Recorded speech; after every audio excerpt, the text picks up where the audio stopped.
ಶ್ರೀ ಗುರುಭ್ಯೋ ನಮಃ. ತತ್ವ ವಿವೇಕದಲ್ಲಿ ಈ ಜಡದ ವಿಭಾಗಗಳನ್ನು ನಾವು ನೋಡ್ತಾ ಇದ್ದೀವಿ. ನಿತ್ಯವಾದ ಜಡ ಹಾಗೆ ಅನಿತ್ಯವಾದ ಜಡ ಅನ್ನೋದನ್ನೆಲ್ಲ ನಾವು ನೋಡಿದ್ದೇವೆ. ಆ ನಿತ್ಯವಾದ ಜಡದಲ್ಲಿ ಪಂಚಮಹಾಭೂತಗಳು, ಇಂದ್ರಿಯಗಳು, ಪ್ರಾಣಗಳು, ಅವುಗಳ ಮತ್ತೆ ಗುಣಗಳು, ಇವುಗಳೆಲ್ಲದರ ಸೂಕ್ಷ್ಮ ರೂಪ ಇದೆ. ಇವುಗಳೆಲ್ಲದರ ವಿಕಾರವನ್ನೇ ಅನಿತ್ಯ ಅಂತ ಹೇಳ್ತಾರೆ ಅಂತ ಇಷ್ಟು ಬಂದಿದೆ. ಈಗಿಲ್ಲಿ ಮುಂದೆ ನಾವು ನೋಡ್ತಿರುವುದು ತತ್ವ ಸಂಖ್ಯಾನಕ್ಕೆ ಅಥವಾ ತತ್ವ ವಿವೇಕಕ್ಕೆ ಸಂಬಂಧಿಸಿದಂತೆ ಸ್ವಲ್ಪ ಹೆಚ್ಚಿನ ವಿಚಾರವೇ. ಅದರಿಂದ ಹೆಚ್ಚಿನ ಜಿಜ್ಞಾಸೆ ಯಾರಿಗಾದ್ರೂ ಇದ್ರೆ ಅವ್ರು ಇದನ್ನು ಕೇಳ್ರಿ. ಉಳಿದವರು ಇದನ್ನ ಕೇಳಬೇಕಾದ ಅಗತ್ಯ ಏನೂ ಇಲ್ಲ.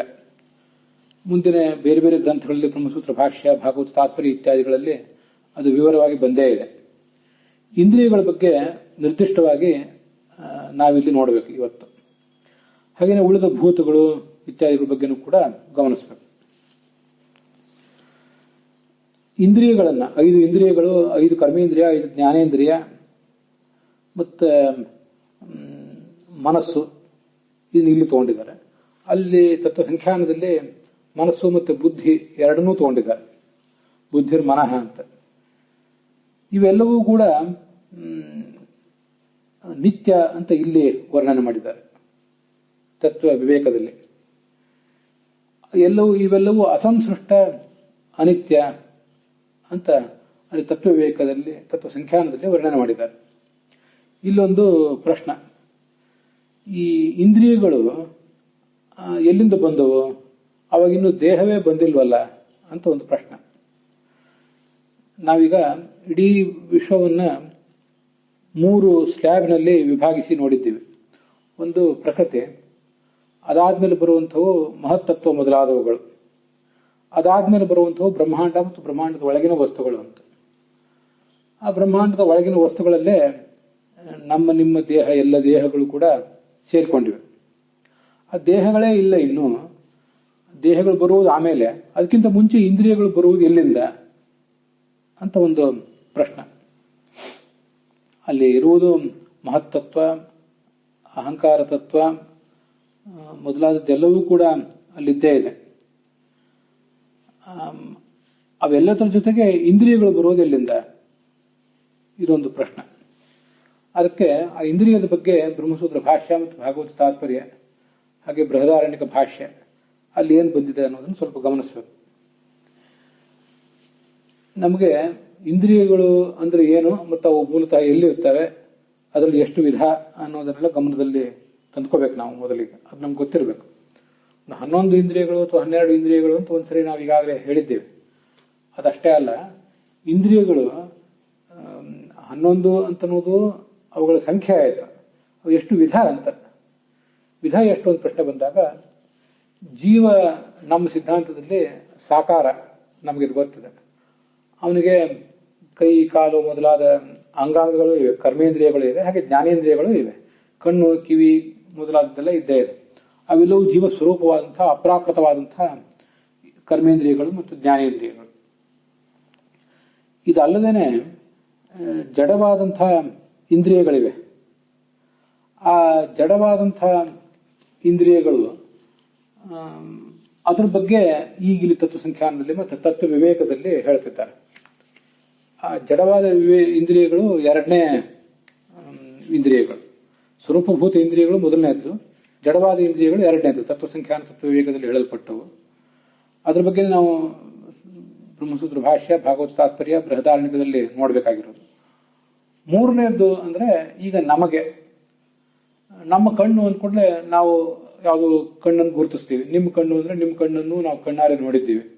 ಕಣ್ಣು, ಕಿವಿ, ಮೂಗು ಮೊದಲಾದ ಈ 5 ಜ್ಞಾನೇಂದ್ರಿಯಗಳು, ಹಾಗೆ 5 ಕರ್ಮೇಂದ್ರಿಯಗಳು, ಇದನ್ನೆಲ್ಲ ನಾವು ನೋಡಿದ್ದೀವಿ. ಮನಸ್ಸನ್ನು ನೋಡಿಲ್ಲ, ಆದ್ರೆ ಮನಸ್ಸಿನ ಅನುಭವ ಇದೆ. ಆದರೆ ಈಗೇನು ನಮ್ಮ ದೇಹ, ನಿಮ್ಮ ದೇಹ, ಪ್ರಾಣಿಗಳ ದೇಹ, ಪಕ್ಷಿಗಳ ದೇಹ ಇದೆಲ್ಲ ಇದೆಯಲ್ಲ, ಇದಕ್ಕೆಲ್ಲದಕ್ಕೂ ಇರುವಂಥದ್ದು ಈ ಕಣ್ಣು, ಕಿವಿ, ಮೂಗು ಮೊದಲಾದದ್ದು ಇದೆಯಲ್ಲ, ಇದನ್ನ ಕಣ್ಣು ಅಂತ ಹೇಳಿ ಕಡ್ಡಿಯಿಲ್ಲ. ಕಣ್ಣು ಹೌದು, ಕಿವಿಯೂ ಹೌದಿದು. ಆದರೆ ಇದು ಇಂದ್ರಿಯ ಅಲ್ಲ. ಇಂದ್ರಿಯ ಇರುವುದು ಒಳಗೆ, ಅದೆಲ್ಲಿದೆ ಅಂದ್ರೆ ಶಾಸ್ತ್ರದಲ್ಲಿ ಇದನ್ನು ವರ್ಣನೆ ಮಾಡಿದ್ದಾರೆ. ಲಿಂಗದೇಹದಲ್ಲಿ ಇವೆ ಅವು. ಜೀವನಿಗೆ ಸ್ವರೂಪ ದೇಹ, ಅದಾದ್ಮೇಲೆ ಲಿಂಗದೇಹ, ಅದಾದ್ಮೇಲೆ ಅನಿರುದ್ಧ ದೇಹ, ಅದಾದ್ಮೇಲೆ ಭೌತ ದೇಹ, ಇವಿಷ್ಟಿವೆ. ಭೌತ ದೇಹ ಅಂದ್ರೆ ಪ್ರತಿಯೊಂದು ಜನ್ಮದಲ್ಲಿ ತಂದೆ ತಾಯಿಂದ್ರಿಂದ ಹುಟ್ಟುತ್ತಿರ್ತದೆ, ಸಾಯ್ತಿರ್ತದೆ. ಸ್ವರೂಪ ದೇಹ ಅನ್ನೋದು ಅನಾದಿ ಕಾಲದಿಂದಲೂ ಇದೆ, ಅನಂತ ಕಾಲಕ್ಕೂ ಅದು ಮುಂದುವರಿತದೆ. ಲಿಂಗದೇಹ ಅನಾದಿ ಕಾಲದಿಂದ ಇದೆ, ಅನಂತ ಕಾಲಕ್ಕೆ ಅದು ಮುಂದುವರಿಯೋದಿಲ್ಲ, ಅದು ಮುಕ್ತಿಯಲ್ಲಿ ಭಗ್ನ ಆಗಿ ಹೋಗ್ತದೆ. ಅನಿರುದ್ಧ ದೇಹವನ್ನ ಆ ಸೃಷ್ಟಿಯಲ್ಲಿ, ಆ ಒಂದು ನಿರ್ದಿಷ್ಟ ಕಲ್ಪದಲ್ಲಿ ಪರಮಾತ್ಮ ನಮಗೆ ತೊಡಿಸಿ ಕಳಿಸ್ತಾನೆ. ಈ ಲಿಂಗದೇಹದಲ್ಲಿ 11 ಇಂದ್ರಿಯಗಳು ಮತ್ತೆ ಪಂಚಮಹಾಭೂತಗಳು, ನಮ್ಮ ಸೃಷ್ಟಿಗೆ ಸಂಬಂಧಪಟ್ಟ ಪಂಚಮಹಾಭೂತಗಳು, ಇವು ಅನಾದಿ ಕಾಲದಿಂದಲೂ ಇವೆ. ಸೃಷ್ಟಿ ಕಾಲದಲ್ಲಿ ಅವುಗಳಿಗೆ ಪಂಚಭೂತಗಳ ಅಂಶಗಳಿಂದ ಉಪಚಯ ಅಂದ್ರೆ ಪೋಷಣೆ ಆಗ್ತದೆ. ಪಂಚಭೂತಗಳು ಕೂಡ ಅಲ್ಲಿದ್ದೇವೆ, ಇಂದ್ರಿಯಗಳು ಇವೆ, ಇವೆಲ್ಲದಕ್ಕೂ ಆ ಪಂಚಮಹಾಭೂತಾಂಶಗಳಿಂದ ಉಪಚಯ ಆಗ್ತದೆ, ಪೋಷಣೆ ಆಗ್ತದೆ.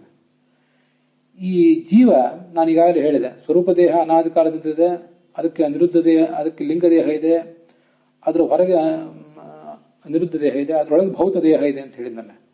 ಭೌತ ದೇಹದ ಮರಣ ಆದಾಗ ಆ ಪೋಷಣೆ ಹೊಂದಿದಂಥ ಭಾಗಗಳಿವೆಯಲ್ಲ, ಅವು ಕೆಲವು ಪಂಚಮಹಾಭೂತಗಳಲ್ಲಿ ಸೇರಿ ಹೋಗ್ತವೆ. ಇನ್ನು ಕೆಲವು ಜೀವನ ಜೊತೆಗೆ ಇರ್ತವೆ, ಅಂದ್ರೆ ಅದನ್ನ ಲಿಂಗದೇಹದಲ್ಲಿಯೇ ಅವಿರ್ತವೆ. ಇದು ಶಾಸ್ತ್ರದ ಒಂದು ನಿರ್ಣಯ.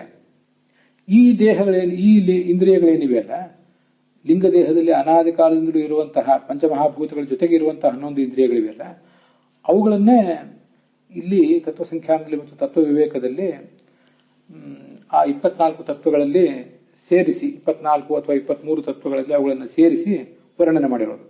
ಅವುಗಳನ್ನೇ ತತ್ವಸಂಖ್ಯಾನ ಅಸಂಸೃಷ್ಟ ಅನಿತ್ಯ ಅಂತ ವರ್ಣನೆ ಮಾಡಿದೆ. ಅದನ್ನ ತತ್ವ ವಿವೇಕ ನಿತ್ಯ ಅಂತ ವರ್ಣನೆ ಮಾಡಿದೆ. ಏನಿದ್ರು ಇವುಗಳನ್ನೇ ವರ್ಣನೆ ಮಾಡಿರೋದು.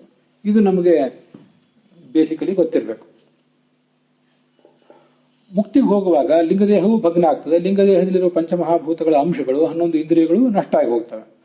ಮುಕ್ತಿಯಲ್ಲಿ ಅವನು ಸ್ವರೂಪದ್ಭೂತವಾದ ದೇಹ ಮತ್ತು ಸ್ವರೂಪಭೂತವಾದ ಇಂದ್ರಿಯಗಳ ಜೊತೆಗೇನೆ ಇರ್ತಾನೆ, ಅದರಲ್ಲೇ ಎಲ್ಲವನ್ನು ಅನುಭವಿಸ್ತಾನೆ. ಜೀವ ಮರಣಿಸಿದಾಗ ಅವನ ದೇಹದ ಅಂಶಗಳಲ್ಲಿ ಕೆಲವು ಪಂಚಮಹಾಭೂತಗಳಲ್ಲಿ ಸೇರ್ತವೆ. ಅವನ ದೇಹವನ್ನು ತೊಗೊಂಡು ಸುಟ್ಟಾಗ ಅಥವಾ ಮಣ್ಣಿನಲ್ಲಿ ಹೂತಾಗ ಆ ಉಪಚಿತವಾದ ಭಾಗದ ಕೆಲವು ಅಂಶಗಳು ಪಂಚಮಹಾಭೂತಗಳಲ್ಲಿ ಹೋಗಿ ಸೇರ್ತವೆ. ಇನ್ನು ಕೆಲವು ಭಾಗಗಳು ಆ ಜೀವನ ಜೊತೆಗೆ ಮುಂದುವರಿತವೆ. ಇದನ್ನು ಗಮನಿಸಬೇಕು. ಸೃಷ್ಟಿ ಕಾಲದಲ್ಲಿ ಅನಾದಿ ಕಾಲದಿಂದಲೂ ಲಿಂಗದೇಹದಲ್ಲಿ ಪಂಚಮಹಾಭೂತಗಳು ಮತ್ತು 11 ಇಂದ್ರಿಯಗಳಿವೆ. ಸೃಷ್ಟಿ ಕಾಲದಲ್ಲಿ ಅವಕ್ಕೆ ಪಂಚಮಹಾಭೂತಗಳ ಅಂಶಗಳಿಂದ ಪೋಷಣೆ, ಉಪಚಯ ಇದೆ. ಅವನು ವ್ಯಕ್ತಿ ಸತ್ತಾಗ, ತಂದೆ ತಾಯಂದ್ರಿಂದ ಪಡೆದ ದೇಹ ಸತ್ತೋದಾಗ ಅವನ ದೇಹ ಮಣ್ಣಿಗೆ ಅಥವಾ ಬೆಂಕಿಗೆ ಹೋಗಿ ಸೇರ್ಕೊಂಡ್ಬಿಡ್ತದಲ್ಲ, ಆವಾಗ ಆ ಉಪಚಿತವಾದ ಕೆಲವು ಭಾಗದ ಕೆಲವು ಅಂಶಗಳು ಆಗ ಮಣ್ಣಿನಲ್ಲಿ ಹೋಗಿ ಸೇರ್ಕೊಳ್ಳೋದು. ಈ ಪಾಂಚಭೌತಿಕ ದೇಹ ತಂದೆ ತಾಯಂದ್ರಿಂದ ಬಂದದ್ದು ಅದಂತೂ ಸುಟ್ಟು ಹೋಗೇ ಹೋಗ್ತದೆ. ಅದಲ್ಲದೆ ಲಿಂಗದೇಹದಲ್ಲಿ ಆತನ ಜೊತೆಗೆ 11 ಇಂದ್ರಿಯಗಳು ಪಂಚಮಹಾಭೂತಗಳೇಂದು ಅವಕ್ಕೆ ಪಂಚಮಹಾಭೂತಗಳಿಂದ ಪೋಷಣೆ ಬಂದಿರ್ತಲ್ಲ, ಅವು ಕೂಡ ಹೊರಟೋಗ್ತವೆ ಒಂದಿಷ್ಟು. ಇನ್ನು ಕೆಲವು ಜೀವನ ಜೊತೆಗೆ ಹೊರಟೋಗ್ತವೆ ಅಂತ ತಾತ್ಪರ್ಯ. ಈ ತತ್ವ ಸಂಖ್ಯಾನದಲ್ಲಿ ಮತ್ತು ತತ್ವ ವಿವೇಕದಲ್ಲಿ 11 ಇಂದ್ರಿಯಗಳು ಅಥವಾ 12 ಇಂದ್ರಿಯಗಳು ಅಂತ ಏನು ವರ್ಣನೆ ಮಾಡಿದಾರಲ್ಲ, ಅವೆಲ್ಲವೂ ಕೂಡ ಈ ಇಲ್ಲಿ ಬಂದಿರೋದು ಪ್ರತಿಯೊಬ್ಬ ವ್ಯಕ್ತಿಗೂ ಬೇರೆ ಬೇರೆ ಇದೆ. ಎಷ್ಟು ಜನ ಜೀವರಿದ್ದಾರೋ ಅಷ್ಟು ಕರ್ಮೇಂದ್ರಿಯಗಳು, ಅಷ್ಟು ಜ್ಞಾನೇಂದ್ರಿಯಗಳು ಮತ್ತು ಮನಸ್ಸು ಅವರೆಲ್ಲರಿಗೂ ಇದ್ದೇ ಇವೆ. ಅವೆಲ್ಲವನ್ನೂ ಇಲ್ಲಿ ವರ್ಣನೆ ಮಾಡಿರೋದು ಈ ತತ್ವಸಂಖ್ಯಾನ ಮತ್ತು ತತ್ವ ವಿವೇಕದಲ್ಲಿ. ಅವುಗಳನ್ನೇ ಅಸಂಸೃಷ್ಟ ಅನಿತ್ಯ ಅಂತ ಒಂದು ಕಡೆ, ನಿತ್ಯ ಅಂತ ಇನ್ನೊಂದು ಕಡೆ ಹೀಗೆ ವರ್ಣನೆ ಮಾಡಿದ್ದಾರೆ. ಎಲ್ಲವೂ ಕೂಡ ಅದರಲ್ಲೇ ಬಂದಿದೆ. ಈಗ ನಾನು ಹೇಳಿದ ವಿಚಾರ ಏನಿದೆಯಲ್ಲ, ಇದು ಬ್ರಹ್ಮಸೂತ್ರ ಭಾಷ್ಯದ 3ನೇ ಅಧ್ಯಾಯದ 1ನೇ ಪಾದದ 4ನೇ ಸೂತ್ರ, ಅಜ್ಞಾದಿಗತಿ ಶ್ರುತಿ ರೀತಿ ಚೇತ್ನ ಭಾಕ್ತತ್ವಾತ್ ಅಂತ. ಅಲ್ಲಿ ಬ್ರಹ್ಮ ಪುರಾಣದ ಮಾತು ಮತ್ತು ಬ್ರಹ್ಮಾಂಡದ ಪುರಾಣದ ಮಾತನ್ನು ಹೇಳಿದ್ದಾರೆ. ಪುರುಷಸ್ಯ ಮೃತವು ಬ್ರಹ್ಮನ್, ಒಬ್ಬ ಪುರುಷ ಮೃತನಾದರೆ, ಒಬ್ಬ ವ್ಯಕ್ತಿ ಮೃತನಾದರೆ ಅಲ್ಲಿರುವ ಪ್ರಾಣಗಳು ಅಂದ್ರೆ ಇಂದ್ರಿಯಗಳು ಅವು ಭಾಗತಃ ಏವ ಅಧಿದೈವಂ ಪ್ರಾಪ್ನುವಂತಿ, ಭಾಗತಃ ಅನುವೃಜಂತಿತಂ. ಅವನ ಇಂದ್ರಿಯಗಳ ಒಂದೊಂದು ಭಾಗ ಅವೆಲ್ಲ ಅಗ್ನಿ ಮೊದಲಾದ ಅಧಿದೇವತೆಗಳಲ್ಲಿ ಸೇರಿ ಹೋಗ್ತವೆ. ಯಾಕಂದ್ರೆ ಪ್ರತಿಯೊಂದು ಇಂದ್ರಿಯಕ್ಕೂ ಒಬ್ಬೊಬ್ಬ ದೇವತೆ ಇದ್ದಾನೆ. ಅದರಲ್ಲಿ ವಾಕಿಗೆ ಅಗ್ನಿ, ಶ್ರೋತ್ರಕ್ಕೆ ಯಮ ಮೊದಲಾದವರು, ಚಂದ್ರ, ವರುಣ ಮೊದಲಾದವರು, ಹೀಗೆಲ್ಲ ಅನೇಕ ಜನ ದೇವತೆಗಳಿದ್ದಾರೆ, ದಿಗ್ದೇವತೆಗಳು ಮೊದಲಾದವರು. ಅವರು ಒಂದೊಂದು ಆಂಶಿಕವಾಗಿ ಆಯಾ ದೇವತೆಗಳನ್ನ ಹೋಗಿ ತಲುಪ್ತಾರೆ. ಅಧಿದೇವತೆಗಳಲ್ಲಿ ಹೋಗಿ ತಲುಪ್ತದೆ. ಇನ್ನೊಂದು ಭಾಗ ಅವನನ್ನು ಅನುಸರಿಸ್ತದೆ. ಅವನು ಭಾಗತಃ ಅನುವ್ರಜಂತಿತಂ, ಅವನು ದೇಹಾಂತರ ಪಡೆದಾಗ ಅವನಿಗೆ ಸಂಬಂಧಪಟ್ಟ ಅಂಶಗಳು ಕೆಲವು ಆತನ ಜೊತೆಗೆ ಮತ್ತೆ ಬರ್ತವೆ. ಇದು ಬ್ರಹ್ಮಪುರಾಣದಲ್ಲಿ. ಬ್ರಹ್ಮಾಂಡ ಪುರಾಣದಲ್ಲೂ ಇದೆ. ಮೃತಿಕಾಲೇ ಜಹತ್ಯೇನಂ ಪ್ರಾಣಭೂತಾನಿ ಪಂಚಚ. ವ್ಯಕ್ತಿ ಮರಣಿಸಿದಾಗ ಇಂದ್ರಿಯಗಳು, ಪಂಚಮಹಾಭೂತಗಳು ಭಾಗಶಃ ಜೀವನಿಂದ ವಿಯೋಗ ಹೊಂದುತ್ತವೆ. ಮತ್ತೆ ಕೆಲವು ಆತನ ಜೊತೆಗೆ ಹೋಗ್ತವೆ. ಕೆಲವು ಅಂಶ ಹೀಗೆ, ಕೆಲವು ಅಂಶ ಹಾಗೆ ಅಂತ ಅಲ್ಲಿ ಕೂಡ ಬಂದಿದೆ. ಈಗ ನಾವು ತಂದೆ ತಾಯಿಯಿಂದ ಪಡ್ಕೊಂಡಿರುವ ದೇಹ ಏನಿದೆಯಲ್ಲ, ಈ ದೇಹದಲ್ಲಿ ಇರುವಂತಹ ಕಣ್ಣು, ಕಿವಿ ಅಂತ ನಾವು ಯಾವ್ದನ್ನು ಹೇಳ್ತೀವಲ್ಲ, ಇವೆಲ್ಲವನ್ನು ಕೂಡ ಗೋಲಕ ಅಥವಾ ಸ್ಥಾನ ಅಂತ ಹೇಳ್ತಾರೆ. ಅಥವಾ ಇದು ಮ್ಯಾಗ್ನಿಫೈಯಿಂಗ್ ಗ್ಲಾಸ್. ಕಣ್ಣು ಒಳಗಡೆ ಇದೆ, ಆ ಕಣ್ಣಿನ ಹೊರಗಡೆನ ಒಂದು ಕನ್ನಡಕ ಇದ್ದಂತೆ ಇದು ಬೇಕು. ಇದಿಲ್ಲದೆ ಹೋದ್ರೆ ಅದು ಬರೀ ಕೆಲಸ ಮಾಡೋದಿಲ್ಲ. ಆದ್ರೆ ಇವು ಕೇವಲ ಜಡ.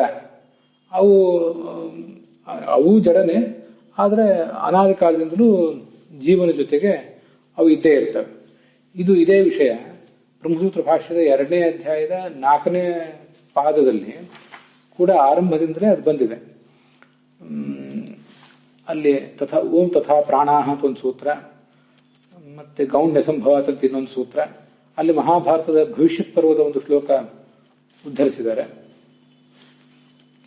ನಿತ್ಯಾನಿ ಏತಾನಿ ಸೌಕ್ಷ್ಮೇಣ ಹಿ ಇಂದ್ರಿಯಾಣಿ ತು ಸರ್ವಶಃ ತೇಷಾಂ ಭೂತೈರುಪಜಯ ಸೃಷ್ಟಿಕಾರ್ಯೇ ವಿಧೀಯತೆ. ಇದು ನೋಡಿ, ಪಂಚಮಹಾಭೂತಗಳಿಗೆ ಒಂದು ಪೋಷಣೆ ಆಗ್ತದೆ ಅಂತ ನಾವು ಹೇಳಿದ್ವಲ್ಲ, ಅದು ಇಲ್ಲಿ ಬಂದಿರೋದು. ಎಲ್ಲ ಇಂದ್ರಿಯಗಳು ಕೂಡ ಸೂಕ್ಷ್ಮ ರೂಪದಿಂದ ಇಂದ್ರಿಯಗಳು ನಿತ್ಯವೇ ಆಗಿವೆ. ಸೃಷ್ಟಿ ಕಾಲದಲ್ಲಿ ಆ ಇಂದ್ರಿಯಗಳಿಗೆ ಪಂಚಮಹಾಭೂತಗಳಿಂದ ಉಪಚಯ ಅಥವಾ ಪೋಷಣೆ ಆಗ್ತದೆ. ಇದು ನಾವು ಮಹಾಭಾರತದ ಆಧಾರದಿಂದ ಅಲ್ಲಿ ತಿಳ್ಕೊಳ್ಬೇಕಾಗುತ್ತೆ. ಮತ್ತೆ ಭಾಗವತ ತಾತ್ಪರ್ಯದಲ್ಲಿಯೂ ಕೂಡ ಇದಕ್ಕೆ ಸಂಬಂಧಪಟ್ಟಂತೆ ಒಂದಷ್ಟು ವಿಚಾರ ಇದೆ. 2ನೇ ಸ್ಕಂದದಲ್ಲಿ ಅದು ಬಂದಿದೆ. ಚಿನ್ಮಾತ್ರಾಣಿ ಇಂದ್ರಿಯಾಣ್ಯಾಹು ಮುಕ್ತಾನಾಂ ಅನ್ಯದೇವತು ತಾನ್ಯೇವ ಜಡಯುಕ್ತಾನಿ ಹಿ ಅಭಿನ್ನಾನಿ ಸ್ವರೂಪತಃ. ಭಾಗವತ ತಾತ್ಪರ್ಯ 2ನೇ ಸ್ಕಂದ 2ನೇ ಅಧ್ಯಾಯ ಅಲ್ಲಿ 24ನೇ ಶ್ಲೋಕದಲ್ಲಿ ಆ ವಿಷಯ ಬಂದಿದೆ. 23ನೇ ಶ್ಲೋಕದಲ್ಲಿ ಸಹೈವ ಗಚ್ಚೇ ಮನಸೇಂದ್ರಿಯೈಶ್ಚ ಅಂತ ಹೀಗಲ್ಲಿ ಬಂದಿದೆ. ಅಲ್ಲಿ ಈ ಸಾಧಕನಾದವನು ವೈಕುಂಠದ ಅಮುಕ್ತ ಸ್ಥಾನಕ್ಕೆ ಹೋಗಿ ಕೂತಿರ್ತಾನೆ. ಇನ್ನೂ ಪರಮ ಮುಕ್ತಿ ಅವನಿಗೆ ಆಗಿರೋದಿಲ್ಲ, ಅದಕ್ಕಿನ್ನೂ ವಿಳಂಬ ಇರ್ತದೆ. ಆದ್ರಿಂದ ಜಡವಾದ ಮನಸ್ಸು, ಜಡವಾದ ಇಂದ್ರಿಯಗಳ ಜೊತೆಗೇನೆ ಅಲ್ಲಿ ಹೋಗಿ ಕೂತಿರ್ತಾನೆ. ತಂದೆ ತಾಯಿನಿಂದ ಬಂದಿರುವಂತಹ ಭೌತ ದೇಹವನ್ನು ಕಳ್ಕೊಂಡಿರ್ತಾನೆ, ಅದೀಗಿರೋದಿಲ್ಲ. ಆದರೆ ಮತ್ತೆ ಅಲ್ಲಿ ಕೆಲಸ ಮಾಡಬೇಕಾದ್ರೆ ಹೇಗೆ? ಇನ್ನೂ ಮುಕ್ತಿಯ ವಿಳಂಬ ಇದೆ. ಅಲ್ಲಿ ಹೇಗೆ ಅಂದ್ರೆ ಜಡವಾದ ಮನಸ್ಸು ಮತ್ತು ಇಂದ್ರಿಯಗಳ ಜೊತೆಗೆ ಅವನು ಇರ್ತಾನೆ ಅಂತ ಬಂದಿದೆ. ಅಲ್ಲಿ ಭಾಗವತ ತಾತ್ಪರ್ಯದಲ್ಲಿ ಸಹೈವ ಗಚ್ಚೇನ್ ಮನಸೇಂದ್ರಿಯ ಇಷ್ಟ ಅನ್ನೋದರ ವಿವರಣೆ ಬ್ರಹ್ಮಪುರಾಣದ್ದಿದೆ. ಚಿನ್ಮಾತ್ರಾಣಿ ಇಂದ್ರಿಯಾಣ್ಯಾಹು ಮುಕ್ತಾನಾಂ ಅನ್ಯದೈವತು ಅಂತ ಬಂದಿದೆ. ಅದಕ್ಕೇನರ್ಥ? ಮುಕ್ತರ ಇಂದ್ರಿಯಗಳು ಅವರ ಜೀವಸ್ವರೂಪದಿಂದ ಅಭಿನ್ನವಾದಂತಹ ಇಂದ್ರಿಯಗಳು, ಚಿನ್ಮಯ ಇಂದ್ರಿಯ ಅಂತಾರೆ ಅವಕ್ಕೆ. ಸಂಸಾರದಲ್ಲಿ ಆ ಚಿನ್ಮಯ ಇಂದ್ರಿಯಗಳು ಜಡವಾದ ಇಂದ್ರಿಯಗಳ ಜೊತೆಗೆ ಮಿಶ್ರವಾಗಿರ್ತವೆ ಅಂತ ಹೀಗೆ ಬಂದಿದೆ. ಆ ಜಡವಾದ ಇಂದ್ರಿಯಗಳು ಎಲ್ಲಿರ್ತವೆ ಅಂದ್ರೆ ಲಿಂಗದೇಹದಲ್ಲಿ ಅನಾದಿ ಕಾಲದಿಂದಲೂ ಇದ್ದೇ ಇರ್ತವೆ ಅಂತ ಅದರ ತಾತ್ಪರ್ಯ ಇದೆ. ಇದು ಭಾಗವತ ತಾತ್ಪರ್ಯದಲ್ಲಿ ಬಂದ ವಿಷಯ.